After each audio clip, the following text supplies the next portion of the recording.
I did not fly home out of nostalgia. I returned, sensing someone was erasing my father from his own life, in the hospital.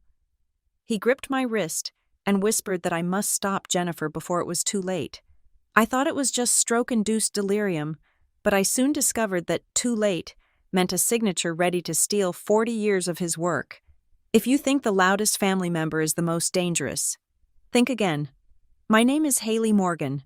I am 36 years old, and I have built my entire life around airtight clauses and unyielding facts.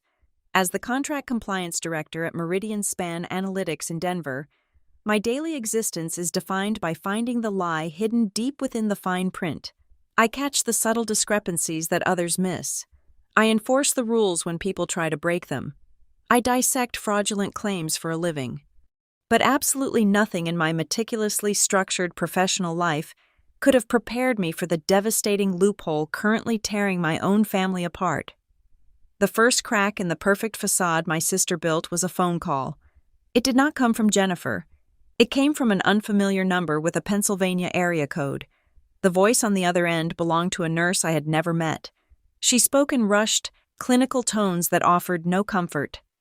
My blood ran cold as I listened to the stark medical terminology. For weeks leading up to this moment, my sister Jennifer had been feeding me a steady, carefully curated diet of reassuring text messages. She swore our father was resting comfortably at a premium recovery retreat.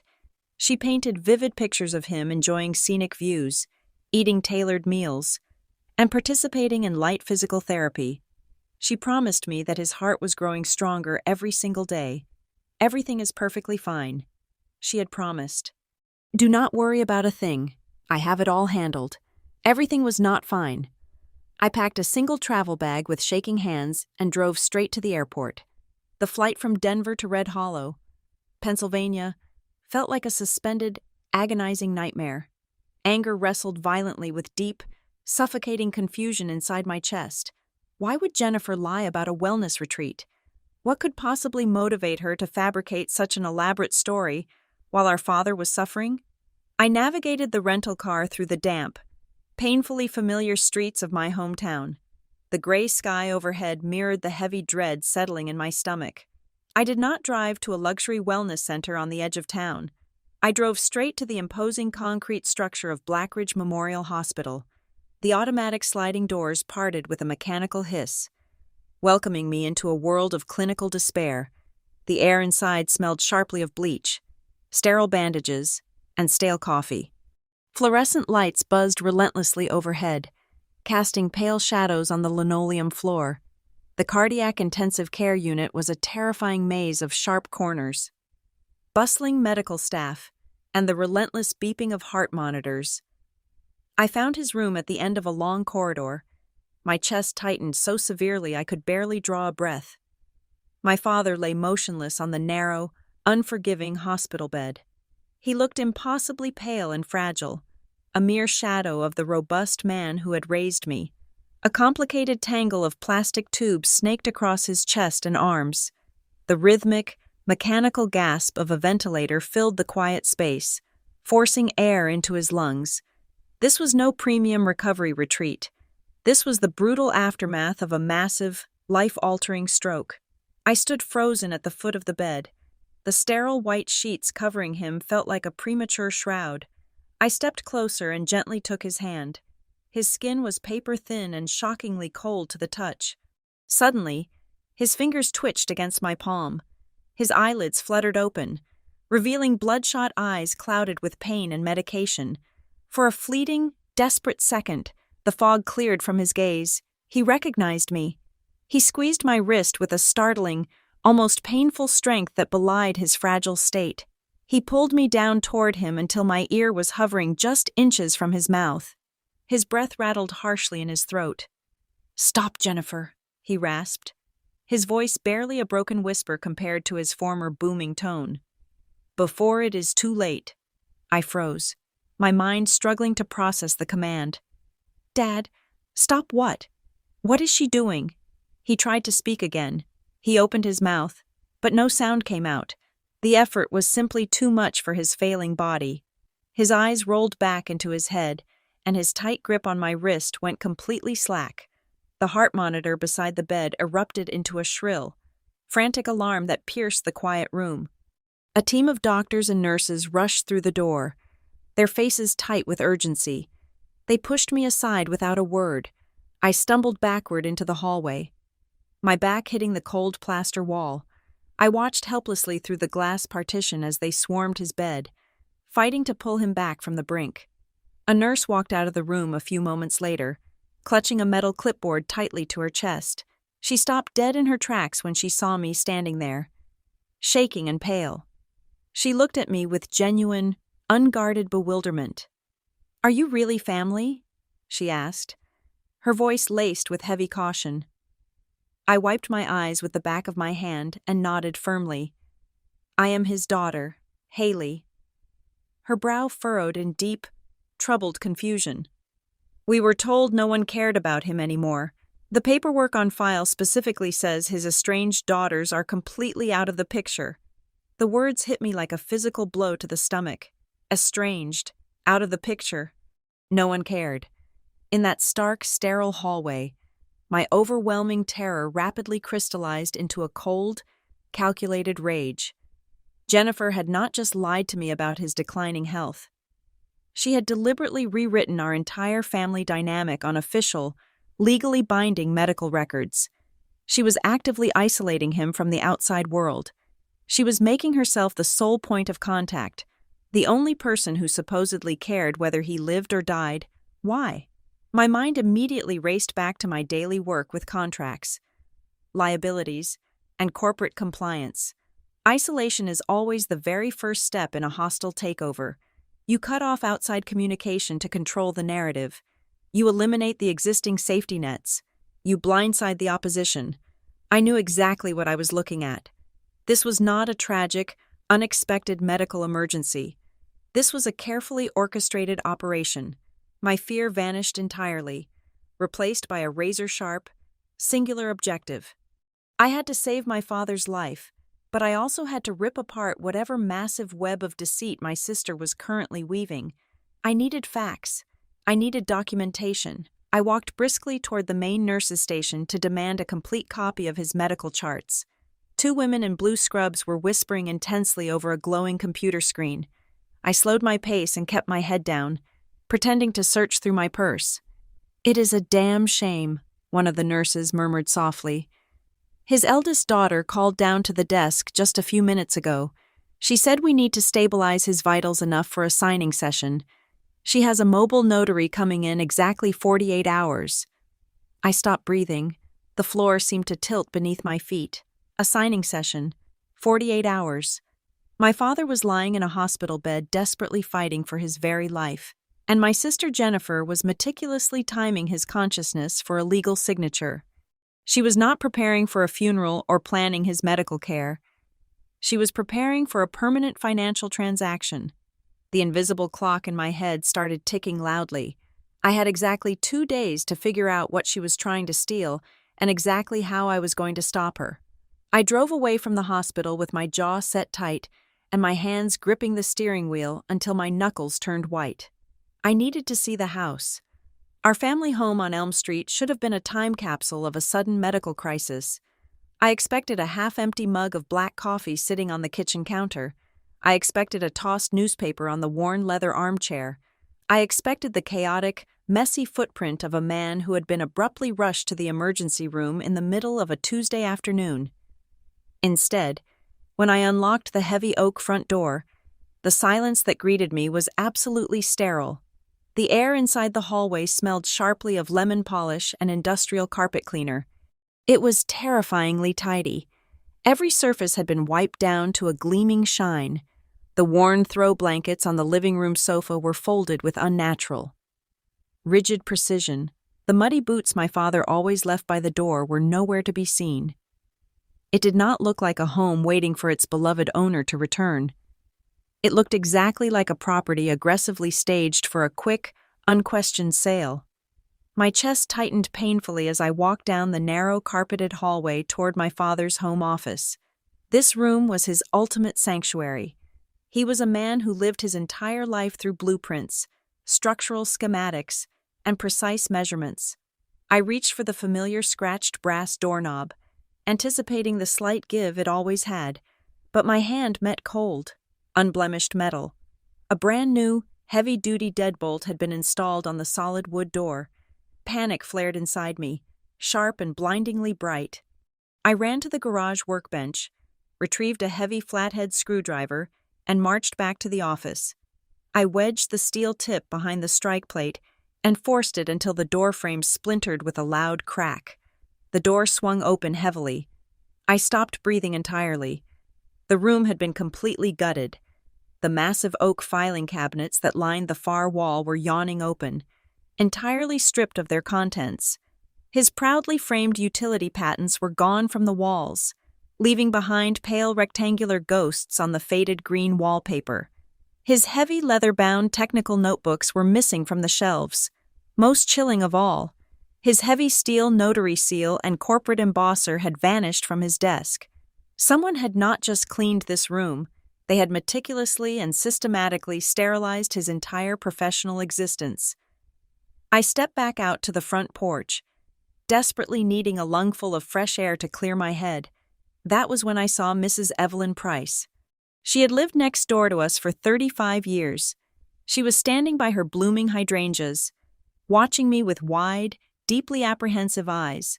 I forced a polite, steady smile and walked across the damp lawn to the property line. I greeted her warmly, asking if she had seen anyone at the house recently since my father went to the hospital. Evelyn took a distinct step back, clutching her gardening shears tightly against her chest. She looked at me as if I were a ticking explosive device. She hesitated for a long moment, her voice dropping to a nervous, shaking whisper, and asked if I was feeling all right. She said Jennifer had visited all the neighbors last week and warned them that I was going through a severe emotional breakdown. The words landed on me like heavy stones: unstable, a breakdown, a danger to myself and others. Jennifer had deliberately planted a vicious, preemptive smear campaign throughout the entire neighborhood. She did this to ensure absolutely no one would believe a single word I said if I showed up asking questions about our father. I kept my voice dead level. Swallowing the bitter taste of betrayal, I told Evelyn I was perfectly fine, that I was just a concerned daughter, and asked what else Jennifer had told her. Evelyn swallowed hard, her eyes darting nervously toward our empty driveway. She confessed that right after the ambulance took my father away, Jennifer brought a team of people to the house. It was very late at night.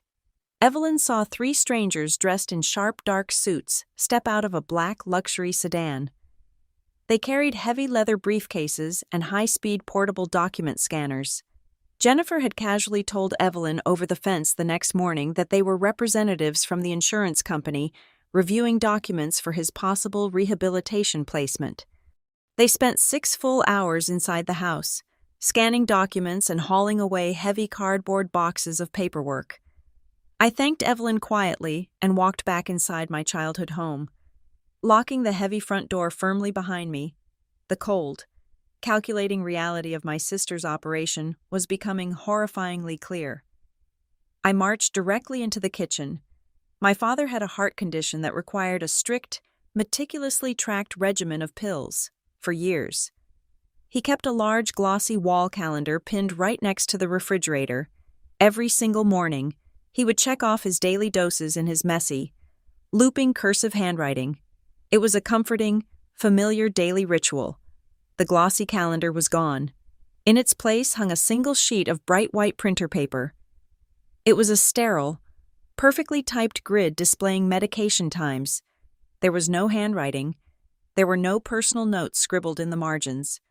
It was a generic, soulless spreadsheet that completely erased his daily human routine. I pulled open the junk drawer near the phone where he always kept his incoming mail. It was completely empty.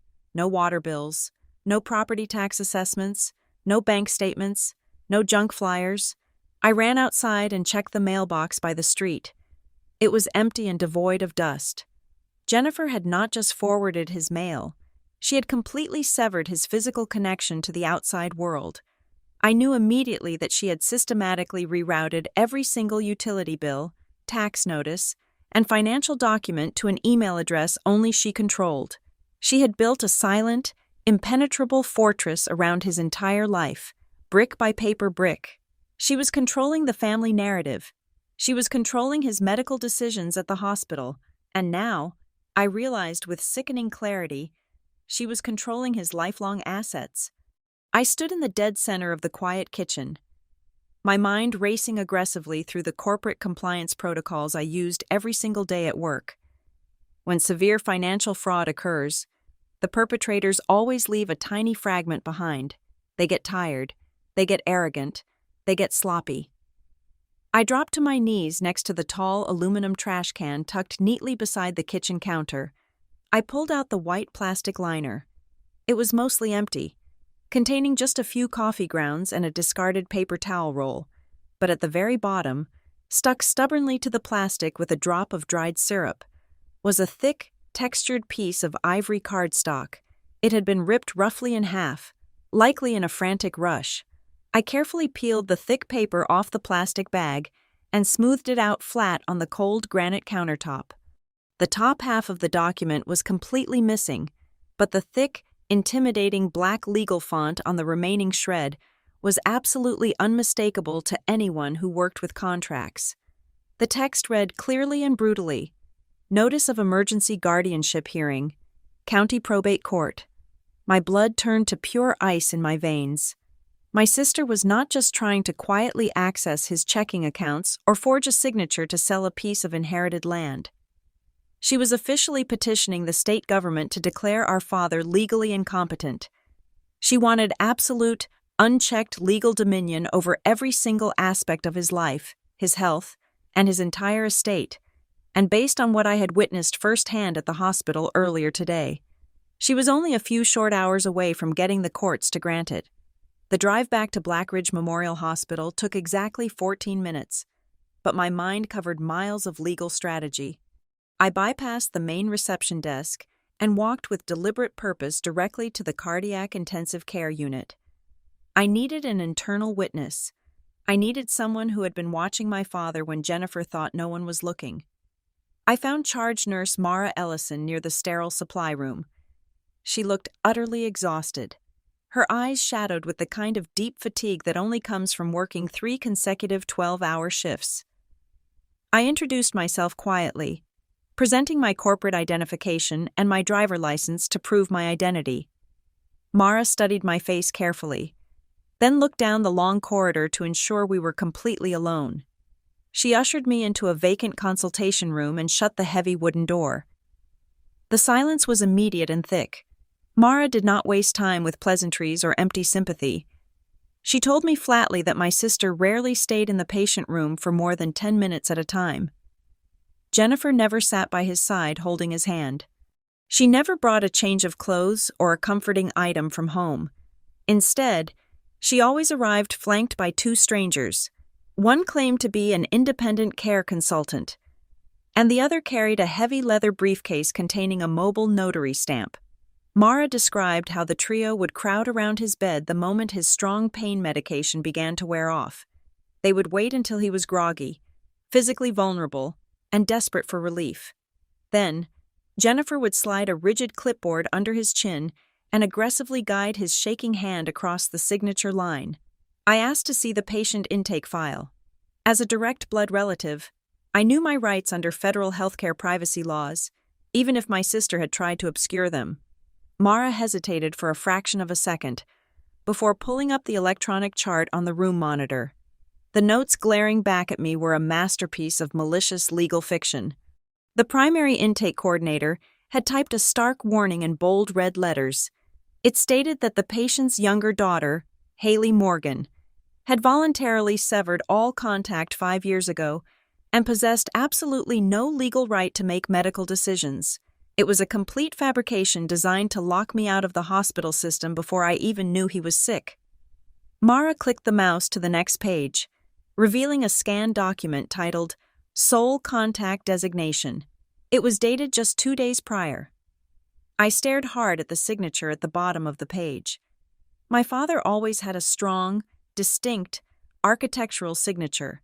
The ink on this page was a jagged, broken scrawl that trailed weakly off the edge of the paper. It looked like the desperate scratching of a man who did not even know his own name. Mara crossed her arms over her chest and stated her professional opinion.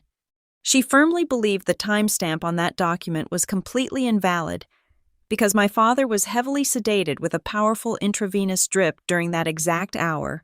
He lacked the basic cognitive capacity to understand what a pen was, let alone sign away his medical autonomy.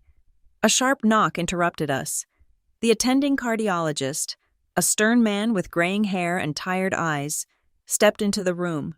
He looked between Mara and me, instantly recognizing the heavy tension. I introduced myself, making sure he understood my extensive background in corporate compliance. I told him I did not want a sugar-coated prognosis. I demanded the raw data. The doctor sighed heavily and pulled up the laboratory results on his tablet. He looked me straight in the eye and delivered a truth that made the floor drop out from beneath me. The massive stroke was not a sudden, unpredictable act of nature. His blood work revealed a chaotic, deeply alarming pattern of medication mismanagement stretching back several weeks before his admission. There were distinct traces of doubled-up beta blockers that would cause his blood pressure to plummet dangerously. At the same time, his essential daily blood thinners were entirely absent from his system. The doctor was very careful with his words. He stated clearly that there was no direct forensic proof of intentional, malicious poisoning. However, the erratic changing of doses, the skipped pills, and a string of abruptly canceled follow-up appointments had created a perfect, lethal storm. His condition deteriorated rapidly because his medical safety net had been systematically dismantled. I felt a cold, hard knot of pure fury solidify in my chest. I thanked the doctor, walked straight out of the consultation room, and headed down to the hospital administration wing. I bypassed the front desk clerks and requested the compliance officer on duty. Using precise, uncompromising legal terminology, I filed a formal preservation order. I demanded a certified copy of the complete admission timeline, the electronic visitor swipe access logs for his room, and an immediate hold on all hallway security camera footage for the past 72 hours. I warned them that destroying or overwriting these records would result in a massive federal obstruction lawsuit. As I finished signing the requisition forms, Mara found me near the elevator bank. She leaned in close, pretending to check my visitor badge. Her voice barely rose above a whisper as she shared one final, chilling detail. She told me that in her entire nursing career, she had never seen a family member behave like Jennifer. When my sister spoke to the medical staff, she never once asked if my father was in pain. She never asked if the physical therapy might eventually help him walk again. The only question Jennifer ever asked, repeatedly and with growing frustration, was exactly when his neurological window would clear enough for him to be legally alert to sign another document. I thanked Mara quietly and stepped into the empty elevator. The metal doors slid shut, sealing me in a quiet box as I descended to the parking garage. I leaned against the cold steel wall and opened the thick manila envelope containing the preliminary visitor log the administration had just printed for me. I ran my index finger down the columns of dates and times. Jennifer's name appeared frequently, always marked with short, 15-minute durations. But right beneath her name, signing in simultaneously every single time, was not the name of a concerned friend or a distant family member. It was a corporate entity. My finger stopped on the black ink. The name appeared 4 times in the last 3 days. Kessler and Vane Probate Solutions. I drove straight from the hospital parking garage to a small, unassuming brick building on the edge of town. The brass plaque by the weathered front door read, Roland Pike, Attorney at Law. Roland had been my father's trusted legal counsel for over 3 decades. He was the man who drafted the original incorporation papers for Morgan Tool and Die. But when I walked into his cramped, paper-filled office, the older man looked up with a mixture of profound relief and deep exhaustion. He immediately told me he had been trying to reach me for a solid week, but the emergency contact numbers Jennifer had provided to him were entirely disconnected. She had systematically pushed him completely out of the loop the very second my father was admitted to the emergency room. Roland poured 2 cups of bitter black coffee and sat heavily across from me at his scarred oak desk. He explained that when a family member faces a catastrophic medical event, the immediate next of kin usually asks to review the living will, the trust documents, or the healthcare proxy. Jennifer did not do any of that. She never once asked Roland about our father's final wishes or his established end-of-life directives. Instead, she bypassed his office entirely and filed a direct petition with the county. She was aggressively pursuing an emergency guardianship order. Citing permanent cognitive impairment, she wanted absolute, unquestioned control over his person and his estate, without any of the legal checks and balances a standard power of attorney would require. I asked Roland to show me absolutely everything he had managed to secure before Jennifer locked him out of the legal proceedings. He slid a thick manila folder across the desk. Inside were photocopies of the financial affidavits Jennifer had submitted to the court to justify her emergency takeover. She claimed she desperately needed immediate access to his investment accounts to pay for essential, round-the-clock home care that had supposedly been taking place for several months prior to his massive stroke. I am a contract compliance director. I spend 40 to 60 hours a week hunting for hidden anomalies in corporate vendor billing. That instinct kicked in immediately as I spread the paper invoices across the mahogany wood of Roland's desk. It took me less than 3 minutes to find the glaring lie. There were over 24 invoices for in-home nursing assistance, physical therapy sessions, and specialized meal preparation.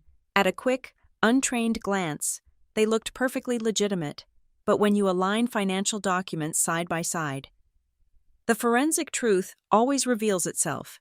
Every single invoice, regardless of the supposed medical service provided, used the exact same obscure sans serif font. The line items all had the same microscopic alignment error on the left margin, drifting exactly 1/8 of an inch to the right. Furthermore, the invoice reference numbers were generated sequentially without any chronological gaps, which is statistically impossible for a busy care agency juggling multiple different clients. These were not genuine bills from a legitimate medical provider. They were batch-generated fakes, printed from the same cheap laser printer, likely sitting on a desk in my sister's living room. I looked closely at the payee line on the documents. The money was not being siphoned off to feed a secret gambling habit or to buy designer luxury goods, which was Jennifer's usual brand of reckless behavior when we were younger. Every single fabricated invoice was made payable to a corporate entity called Silverlark Care Management Limited Liability Company. I pulled my laptop from my leather bag, connected to my encrypted corporate network, and bypassed the basic search engines to directly access the State Division of Corporations database. I ran a comprehensive reverse search on the operating officers of Silverlark. Jennifer's name was nowhere on the charter documents. She was far too smart to leave a direct, easily traceable paper trail. Instead, the company was registered to a silent partner. The registered agent and sole managing member was a man named Nolan Reeves. The name hit me like a physical strike to the chest. Nolan Reeves was not a licensed healthcare administrator or a medical professional. He was a notoriously aggressive local commercial real estate broker. My fingers flew across the keyboard, cross-referencing Nolan's recent corporate filings with the county property appraiser's public tax records. A distinct, terrifying pattern quickly emerged on my glowing screen. Over the past 8 months, various shell companies linked to Nolan had been quietly buying up cheap, distressed industrial parcels along the old riverfront district. It was the exact same stretch of decaying asphalt and overgrown weeds where my father's defunct machine shop, Morgan Tool and Die, currently sat rusting behind a locked chain-link fence. The shop had not produced a single steel part in over 6 years. The crumbling brick building itself was completely worthless, but the dirt beneath it was a different story entirely. I pulled up a specialized, subscription-based infrastructure planning terminal that I utilized for my corporate risk assessments in Denver. Buried deep within a preliminary State Transportation Committee docket was a massive proposal set to be announced to the general public late next month. A multi-billion-dollar interstate logistics and freight routing hub was being routed directly through our town's old riverfront. The very moment that news hit the local newspapers, those forgotten acres of industrial dirt would skyrocket in value by hundreds of %. My father's desperate, breathless warning in the hospital suddenly crystallized with horrifying clarity. He was not talking about his checking account or his daily medical care. He had figured out the long game. Jennifer and Nolan were racing against a ticking clock. They needed absolute signing authority over his entire estate, so they could quietly transfer the deed to the Morgan Tool and Die property before the municipal zoning announcement went public. If they secured the guardianship, they could legally sell the strategic land to Nolan's shell company for absolute pennies, entirely bypassing me and robbing our father of his life's work. I looked up from the screen, the cold reality settling deep into my bones. I told Roland exactly what I had uncovered. The older lawyer turned pale, removing his wire-rimmed glasses and rubbing the bridge of his nose in distress. He looked at the antique clock on his wall, his voice heavy with dread. He told me the emergency probate hearing was scheduled to take place in exactly 36 hours. And worse, he had just received a backdoor tip from a sympathetic clerk at the courthouse. Jennifer and her high-powered legal team at Kessler and Vane were not simply going to argue that our father was incompetent. They were preparing a massive, preemptive legal strike to disqualify me from intervening in the proceedings. They had fabricated a comprehensive, entirely fictional psychiatric dossier claiming I was severely delusional and aggressively unstable, fully intending to hand it to the judge the second I walked into that courtroom to fight them. The clock in Roland's office ticked relentlessly toward the 36-hour mark. Every second felt like a physical weight pressing down on my chest. Roland slid a fresh stack of legal filings across his desk. The header on the premium bond paper bore the crest of Kessler and Vane Probate Solutions. Jennifer had not hired a standard family lawyer. She had retained Celia Vane herself. Roland explained that Celia was a highly ruthless litigator who specialized entirely in cases involving distant relatives returning home to fight over sudden windfalls. Her entire brand was built on destroying the credibility of estranged children. I picked up the sworn affidavit Jennifer had submitted to the court. Reading her words made my stomach turn. She painted a tragic portrait of herself as the sole devoted daughter, sacrificing her own youth to care for our aging father. In stark contrast, she legally declared under oath that I had abandoned the family for years, completely ignoring phone calls and holidays. The affidavit claimed I only materialized in town because I caught wind of the skyrocketing land valuation of the old tool and die shop. It was a perfectly constructed, highly persuasive lie designed to make the judge dismiss me before I even opened my mouth, to bolster her devastating narrative. Jennifer had attached a digital portfolio of seemingly candid photographs. They showed her pushing our father in a wheelchair, sitting with him at doctor's appointments, and reading to him in his living room. It was a masterpiece of emotional manipulation, but Jennifer severely underestimated my daily professional habits.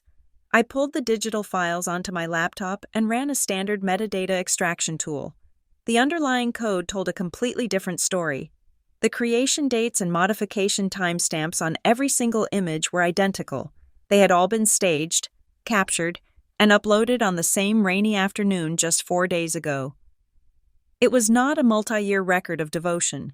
It was a hasty, calculated photo shoot. Roland and I immediately went to work drafting a brutal legal counterattack. Our first priority was stopping the financial bleed. We filed an emergency motion for a temporary injunction to freeze all of his personal and corporate assets, expressly blocking any real estate transfers. Simultaneously, we submitted a formal demand to the court requesting an independent, state-appointed psychiatric evaluation for our father right there in his hospital bed. We needed a neutral medical professional to officially testify that his current cognitive state was the result of deliberate medication tampering, not natural decline, but we still needed someone who had seen the coercion happen with their own eyes. I stepped out to the hallway and dialed Mara Ellison at the hospital. I laid out the stakes clearly. I told her about Celia Vane and the vicious legal battle that was about to erupt.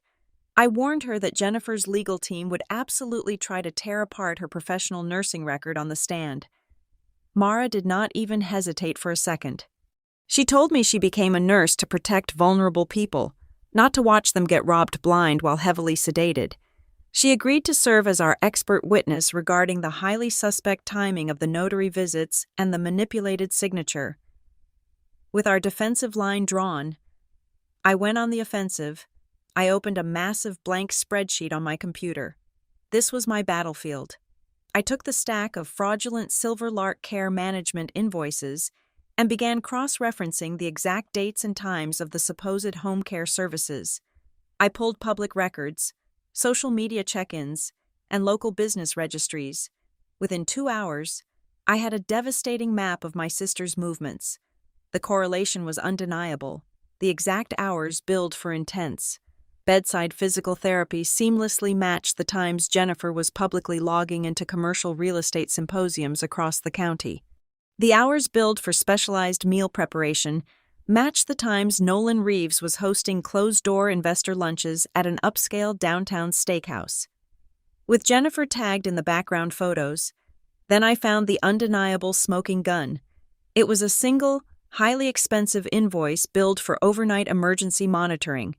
According to the document, an elite caregiver from Silver Lark was paid a premium rate to sit awake next to my father from 8 in the evening until 6 in the morning on a specific Saturday last month. I cross-referenced that exact date. That was the night of the annual Red Hollow Community Hospital fundraising gala. I easily found a dozen high-resolution photographs on the local newspaper website showing Jennifer standing proudly on the main stage, holding a glass of expensive champagne, wearing a stunning designer gown at 11 o'clock that very same night. She was billing our father's estate for bedside care while she was literally partying across town. My cell phone vibrated violently against the desk, shattering my concentration. The caller identification displayed my sister's name. I answered the call and kept my voice completely flat. Jennifer did not bother with pleasantries or fake tears. Her tone was sharp, cold, and strictly transactional. She told me she knew I was meeting with Roland. She said legal battles were incredibly expensive and emotionally draining. Then, she made her move. She offered me a quiet, highly lucrative split. If I signed a formal waiver completely withdrawing myself from the emergency guardianship petition, she would immediately wire me 25% of the eventual land sale proceeds. Her offer laid bare her entire strategy. She did not care about managing our father's medical recovery. She did not care about keeping the family united. She only cared about the speed of the transaction.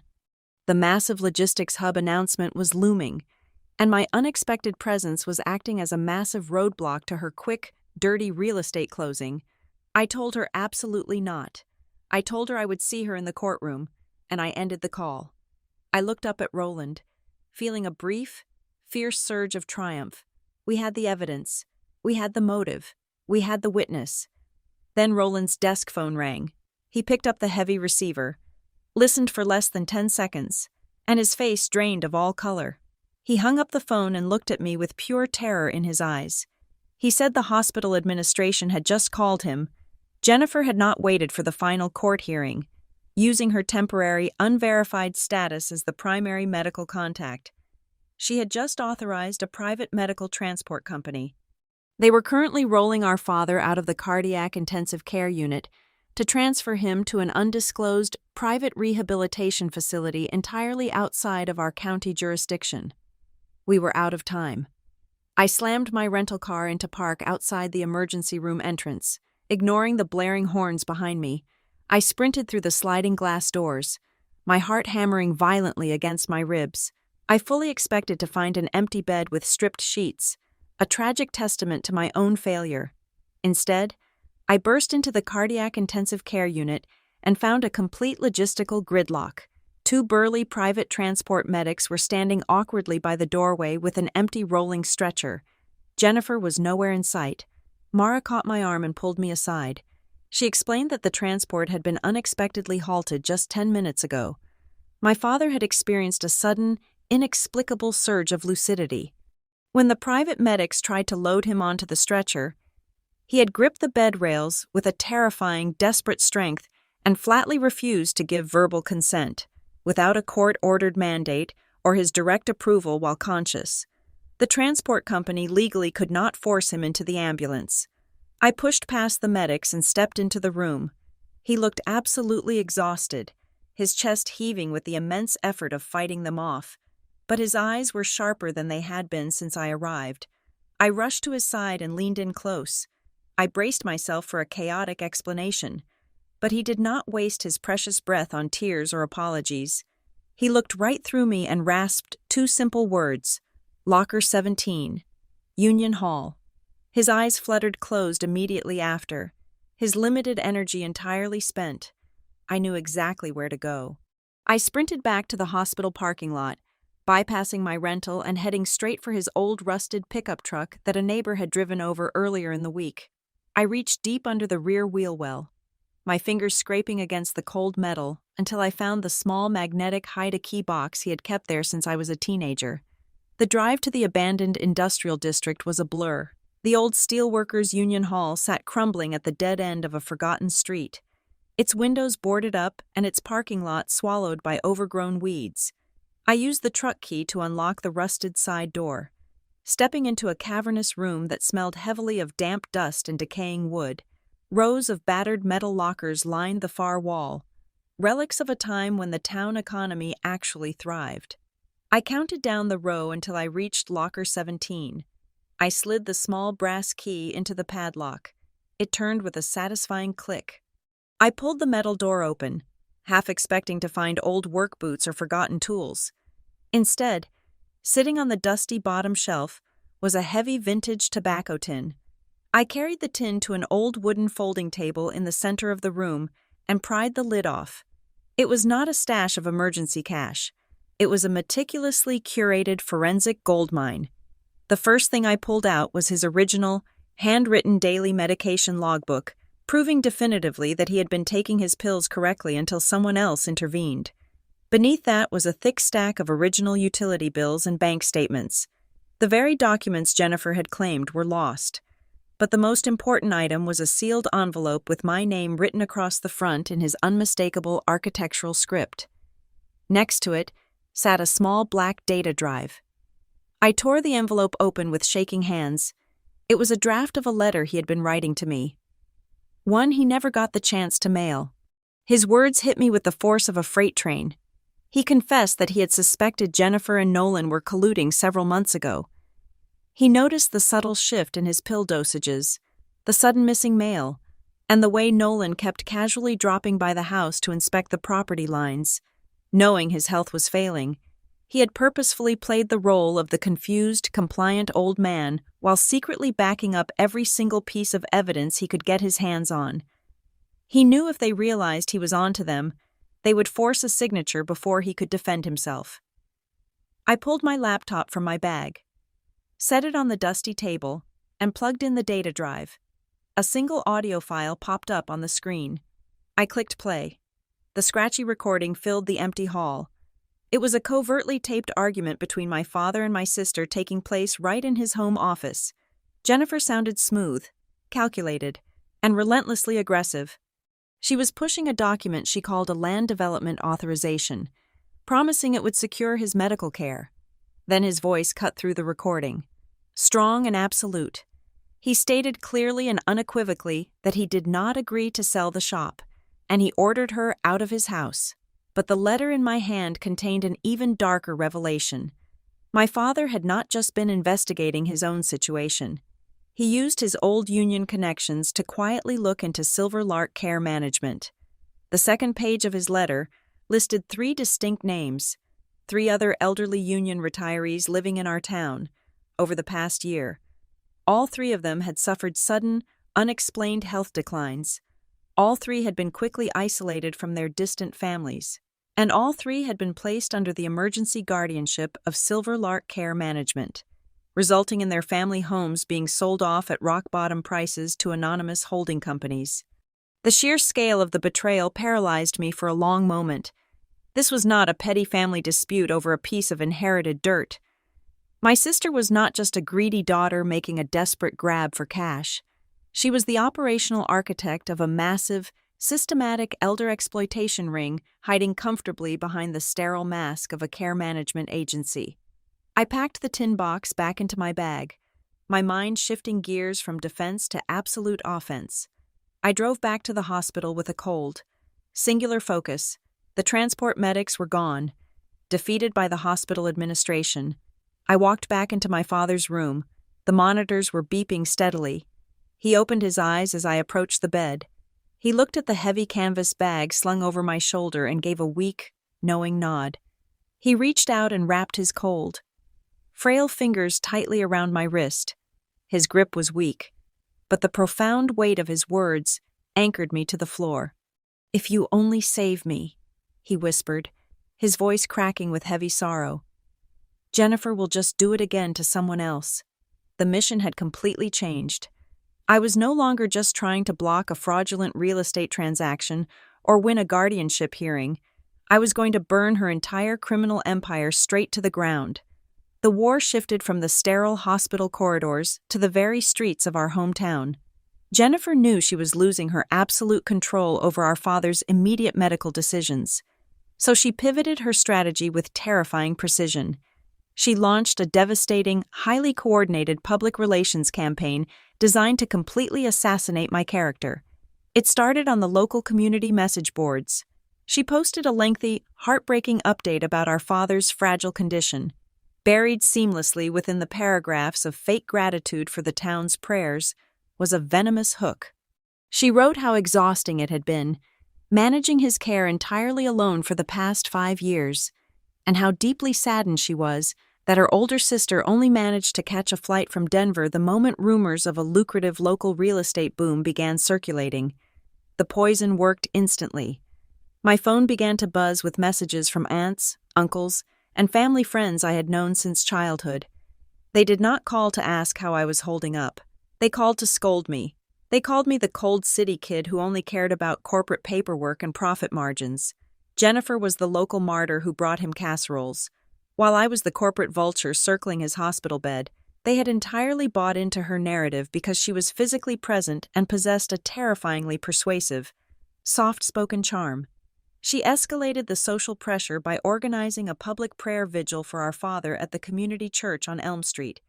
I attended, standing quietly in the absolute back row of the wooden pews. I watched my sister stand before the congregation, dabbing her eyes with a tissue. Speaking in a trembling voice about the heavy burden of guardianship.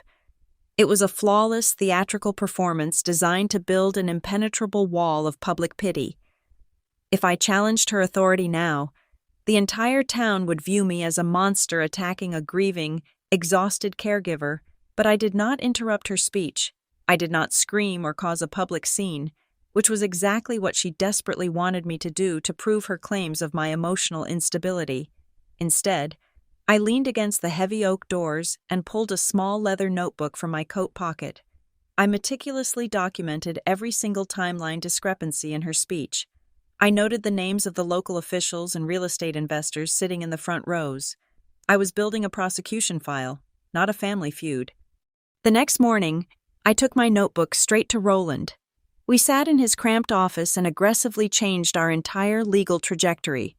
We were no longer simply fighting a defensive battle over a medical proxy, based on the evidence I had secured from the abandoned Union Hall. Roland helped me draft a massive legal petition expanding the scope of the case. We filed a formal motion requesting an immediate investigation into widespread fraud against vulnerable adults. We were taking her out of the protective umbrella of family court and dragging her directly toward criminal liability. We needed more outside verification to establish her premeditated intent. Mara, the charge nurse who had become my silent ally, arranged a quiet meeting for me at a dimly lit diner on the edge of the county line. I slid into a vinyl booth across from a woman named Susan, a former hospital discharge coordinator who had abruptly resigned 2 months prior. Susan looked around nervously before speaking. She confirmed my darkest suspicions. She told me that long before our father suffered his massive stroke, Jennifer had requested a private consultation. During that meeting, my sister had explicitly asked for the exact procedural loopholes required to rapidly transfer an incapacitated patient to an out-of-network facility before an estranged sibling could legally intervene. Jennifer had been planning the medical kidnapping long before his heart actually gave out. The sheer weight of her premeditation was suffocating. But the opposition was already moving to crush me. Nolan Reeves realized his silent partnership was being threatened, and he abandoned his polite, professional distance. As I walked out of the diner and approached my rental car, a massive man in a cheap gray suit stepped out from the shadows of the alley. He did not introduce himself, but his message was unmistakably from Nolan. He delivered a soft, heavily veiled threat.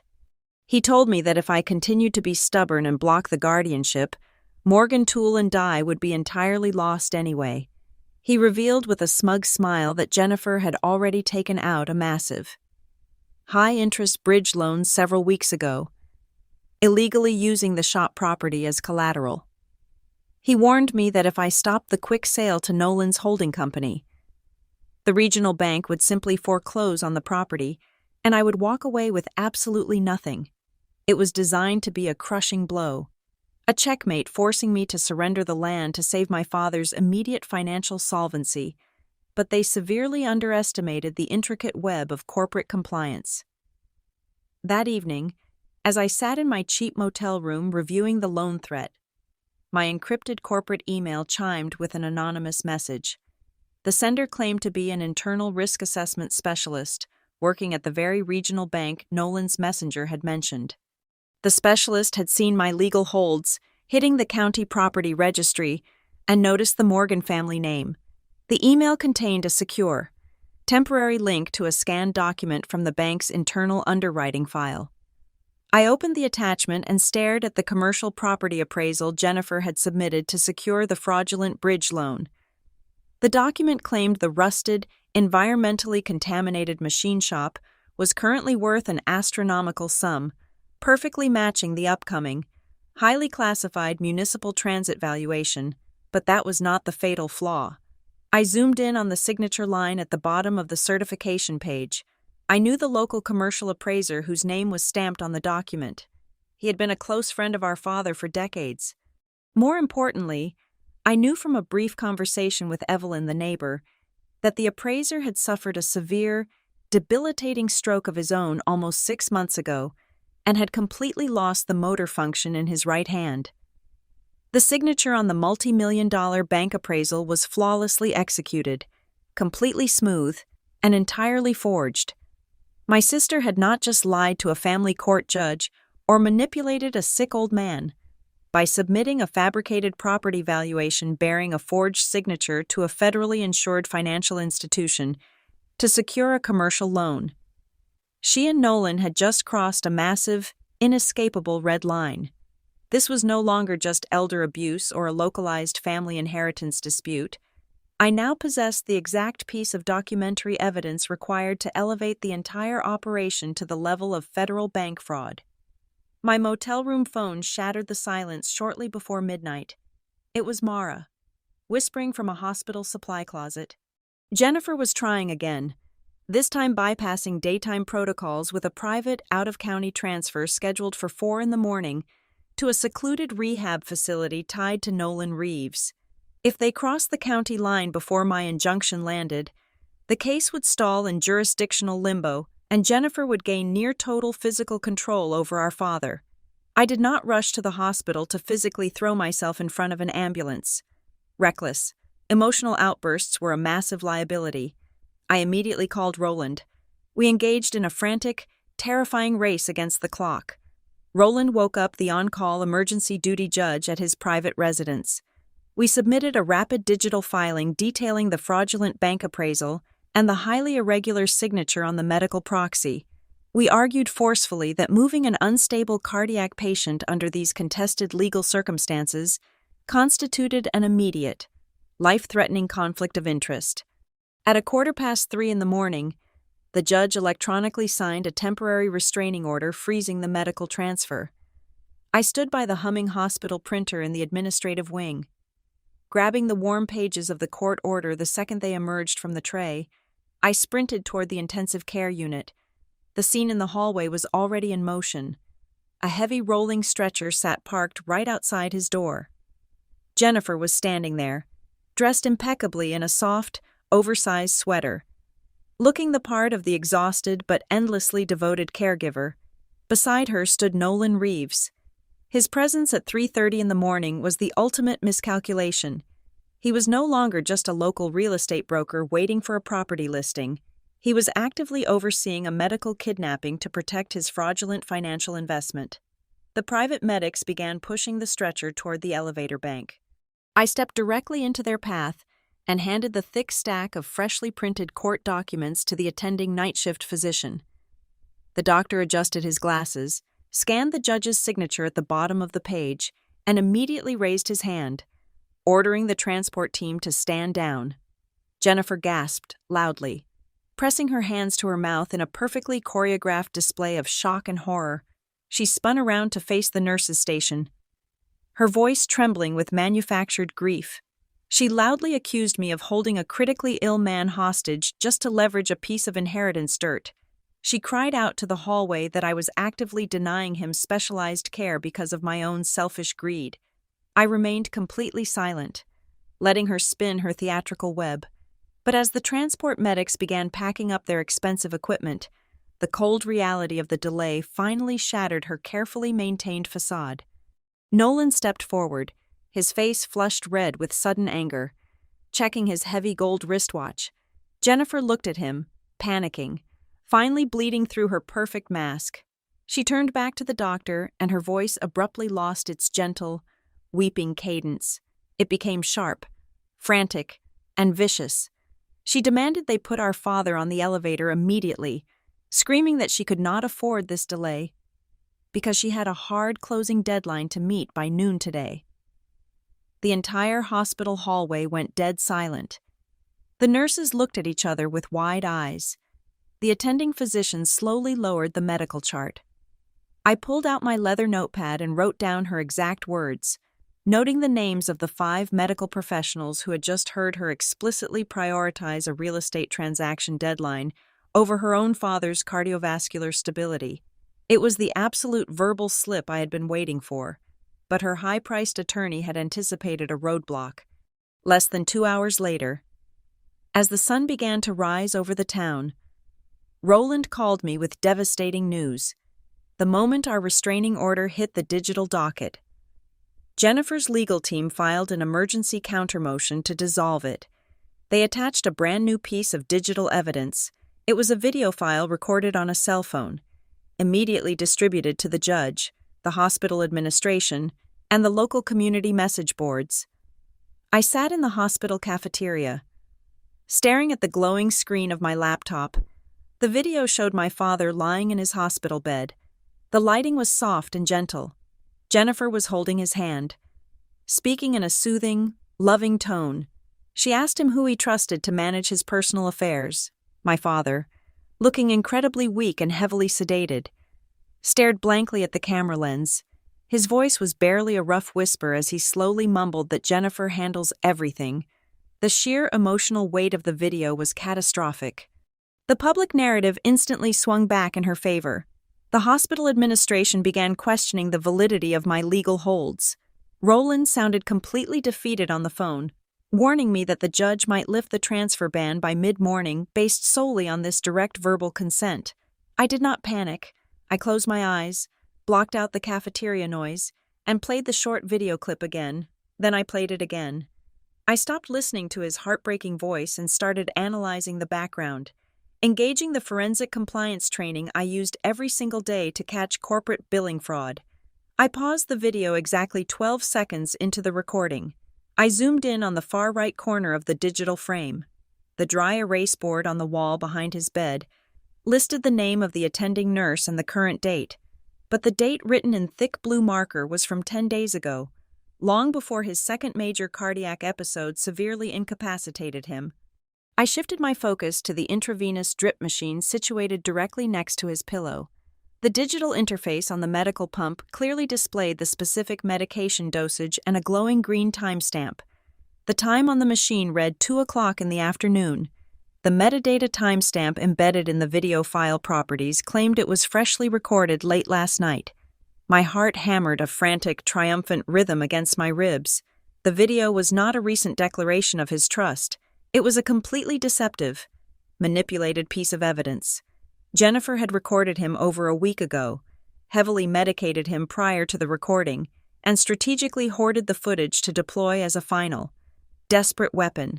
She had not just lied to our family, She had just formally submitted fabricated, spliced digital evidence to a sitting county judge. The heavy wooden doors of the county probate court swung shut behind me, sealing us inside the cold, windowless room. The emergency guardianship hearing was finally underway. My sister Jennifer sat at the petitioner table, looking like the absolute picture of exhausted devotion. She wore a modest navy dress, her hair pulled back simply, completely masking the ruthless corporate operator underneath. Beside her sat Celia Vane, her high-priced litigator, flanked by towering stacks of impeccably bound legal documents. Behind them sat two character witnesses wearing crisp polo shirts bearing the Silver Lark Care Management logo, ready to testify to Jennifer's endless, selfless sacrifices. Celia Vane stood up and immediately took absolute control of the narrative. Her voice was smooth, commanding, and heavily laced with practiced sympathy. She framed the entire situation as a heartbreaking but common family tragedy. She painted a vivid, compelling picture of a devoted younger sister who had stayed behind to manage the grueling, thankless reality of an aging parent's declining health. Then, Celia dramatically pointed a perfectly manicured finger directly at me. She told the judge that I was the estranged, wealthy corporate daughter who had not visited home in 5 years, only swooping back into town because I caught wind that our father's rusted machine shop was suddenly sitting on a gold mine of impending transit development. She made it sound so incredibly plausible that I could feel the hostile glares from the public gallery burning into my back. People in the courtroom were looking at me as if I were a greedy vulture circling a dying man. To completely seal the coffin on my credibility, Celia presented the digital video. The large courtroom screen lit up, showing my father lying in his hospital bed, heavily medicated, whispering that Jennifer handles everything. A collective murmur of profound pity rippled through the room. Jennifer dabbed her eyes with a white tissue. It was a flawless emotional checkmate. The judge turned his stern, unforgiving gaze toward me, asking if I had any response before he ruled to grant permanent guardianship to my sister. I did not cry. I did not raise my voice in a desperate, emotional plea. Outbursts are exactly what opposing counsel relies on to prove mental instability. Instead, I stood up, buttoned my blazer, and asked the court for permission to present a forensic chain of evidence rather than a verbal defense. I walked over to the digital projector and connected my laptop. I pulled up the exact video they had just entered into the official legal record. I paused it on a high-resolution frame and directed the judge's attention to the background. I pointed out the dry erase board on the hospital wall, reading aloud the date written in thick blue marker by the attending nurse. It was a date from 10 days prior to this hearing, not the previous evening as Jennifer had sworn under oath. Then, I zoomed in on the digital interface of the intravenous pump situated directly next to my father's head. I read the glowing green timestamp on the medical device, which clearly stated 2 o'clock in the afternoon. I then submitted the certified metadata extraction report, proving the video file had been purposefully stripped of its original timestamp and deceptively repackaged to look like a current declaration. The courtroom fell dead silent. You could hear the faint hum of the air conditioning vents. Celia Vane shifted uncomfortably in her premium leather chair, her previously confident posture suddenly rigid and defensive. I did not stop there. Roland called our first witness to the stand. The internal risk assessment specialist from the regional bank took the oath. He testified clearly that the multi-million-dollar commercial property appraisal Jennifer submitted to secure her massive bridge loan contained highly suspicious, fraudulent irregularities. He confirmed that the signature belonged to an appraiser who had suffered a paralyzing stroke 6 months ago and was physically incapable of signing his own name, let alone conducting a rigorous commercial land survey. Next, Roland called the mobile notary who had authorized the initial hospital medical proxy, sweating profusely under the harsh fluorescent lights. The notary fumbled his words. When presented with the official hospital entry logs and the electronic dosage records from the cardiac unit, the notary was forced to admit he had stamped the document during a window when my father was actively receiving a maximum dose of synthetic opiates. He confessed he never actually heard my father speak a single coherent sentence during the entire signing process. Jennifer's face was completely drained of color. She gripped the edge of the heavy wooden table so hard her knuckles turned stark white. She looked like a trapped animal calculating an escape route. But I still had the final, devastating piece of the puzzle waiting in my pocket. I approached the bench and submitted the physical data drive I had recovered from the abandoned Union Hall locker. I explained its origin and played the audio file for the entire court to hear. My father's strong, lucid voice echoed off the wood-paneled walls. He explicitly stated he did not agree to sell Morgan Tool and die. He clearly and forcefully accused Jennifer of trying to force him into a land development authorization against his will. The sound of his absolute defiance completely shattered the tragic, dutiful daughter narrative Jennifer had spent weeks meticulously building. The judge leaned back in his high leather chair, his expression shifting rapidly from procedural boredom to deep, furious alarm. Celia Vane scrambled to object, stammering loudly about the admissibility of covert recordings, but the damage was absolute and catastrophic. The judge slammed his wooden gavel down hard. He announced that while a probate court could not immediately issue criminal convictions on the spot, the evidence of systemic fraud, forgery, and medical coercion was far too overwhelming to ignore. He officially denied the emergency guardianship petition outright. In the very next breath, he issued a sweeping judicial order immediately freezing every single asset, bank account, and property deed tied to the Morgan name or Silver Lark Care Management. He then ordered the court clerk to transfer the entire evidentiary file directly to the county district attorney for an immediate criminal review. We had won the battle in the courtroom, but the war was not entirely over. As the gallery quickly cleared, Roland pulled me aside, his cell phone buzzing frantically in his hand. He had just received a backdoor tip from a financial investigator at the prosecutor's office. Nolan Reeves and Jennifer did not know the full extent of the asset freeze yet. Because the judge's order would take a few hours to process through the county registry, they still believed they had a tiny, fleeting window before the municipal zoning announcement went entirely public. They were desperately pushing forward with the illegal land transfer closing scheduled for 9 o'clock the very next morning at the commercial real estate office. Roland looked at me, a sharp, dangerous smile finally breaking across his exhausted face. The district attorney was not going to send a polite cease and desist letter in the mail.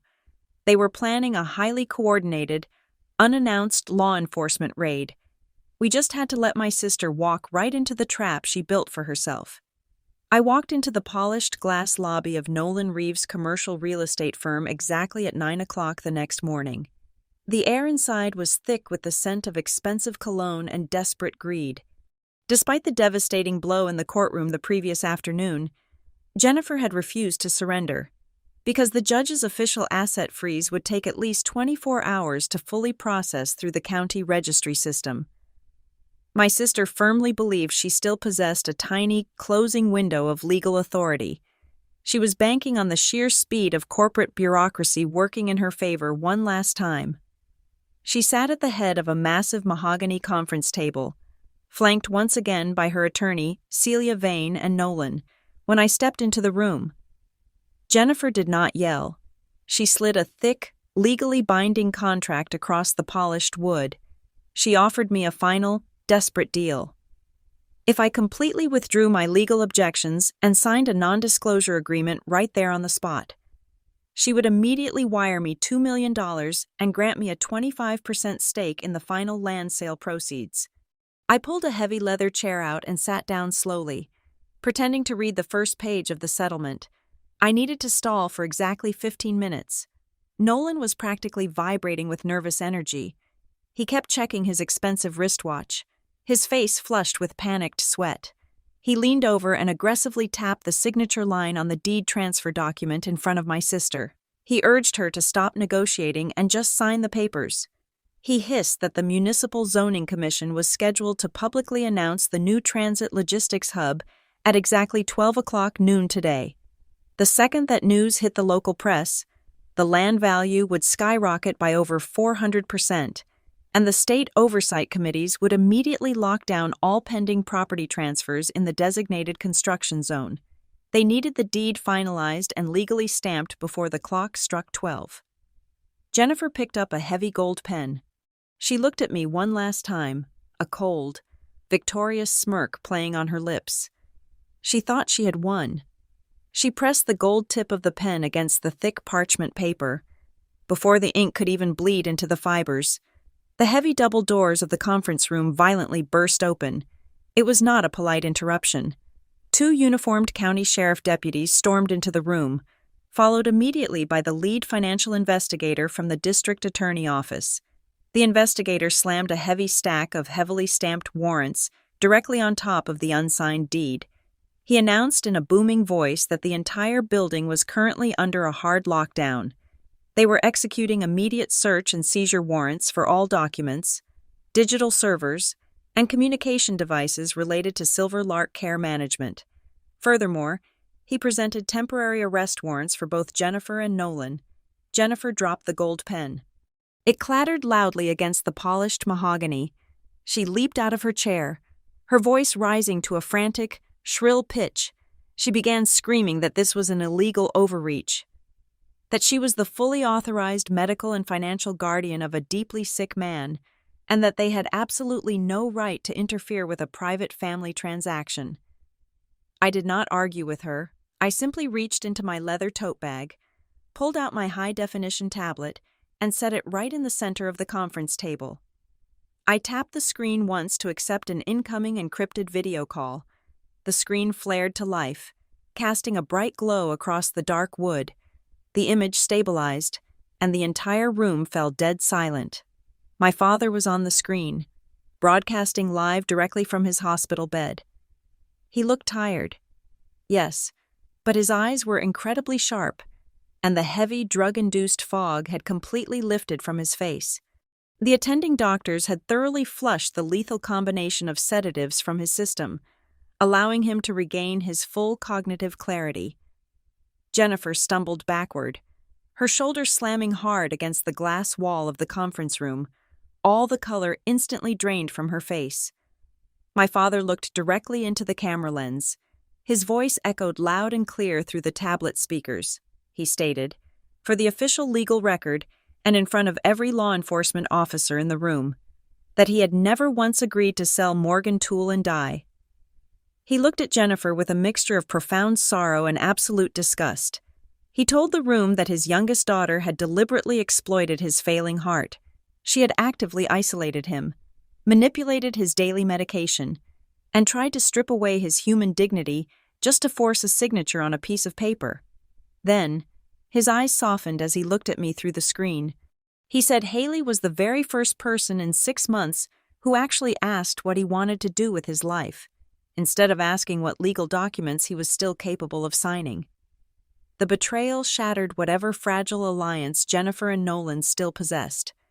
Realizing she was entirely cornered, Jennifer instantly turned on Nolan. She screamed at the investigators that Nolan was the criminal mastermind, that he had forged the bank appraisals, and that he had manipulated the care management company behind her back. Nolan did not hesitate to destroy her right back. He laughed bitterly and pulled his personal cell phone from his suit pocket. He practically shoved it into the hands of the financial investigator. He loudly declared that he had kept every single digital receipt. He pulled up a deeply damning text message thread between him and my sister. The messages clearly outlined their exact conspiracy, including a text from Jennifer sent just 2 days ago explicitly asking how they could move Mr. Morgan to an undisclosed location before the court hearing so no one could talk to him. It was a complete, spectacular implosion. The deputies moved in immediately. They read them their rights, secured their wrists in heavy steel handcuffs, and marched them right out of the pristine glass lobby and into the waiting squad cars. The legal fallout was swift and absolute. Over the next several months, the district attorney meticulously dismantled their entire operation. Jennifer was formally indicted on multiple severe felony charges, including massive financial fraud, aggravated document forgery, perjury in a sworn guardianship proceeding, and felony elder abuse.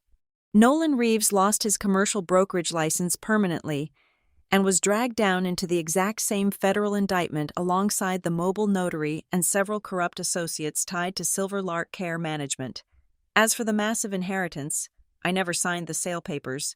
When the municipal transit routing was finally announced, developers aggressively swarmed us with astronomical cash offers for the old Riverside dirt, but we refused every single one of them. Instead, my father and I used our own saved funds to completely restructure the property. We did not build a warehouse. We gutted the old brick building and transformed it into the Morgan Forge Community Workshop and Elder Defense Clinic. It became a fully funded safe haven, providing free legal advocacy, financial auditing, and independent medical reviews for vulnerable senior citizens across the county. We took the exact piece of land that almost destroyed our family and permanently turned it into a fortress to ensure absolutely no one else in our town would ever fall into the same terrifying trap. Thank you so much for listening to my story today. I would love to know where you are listening from. So please drop a comment below so we can connect and share our thoughts together.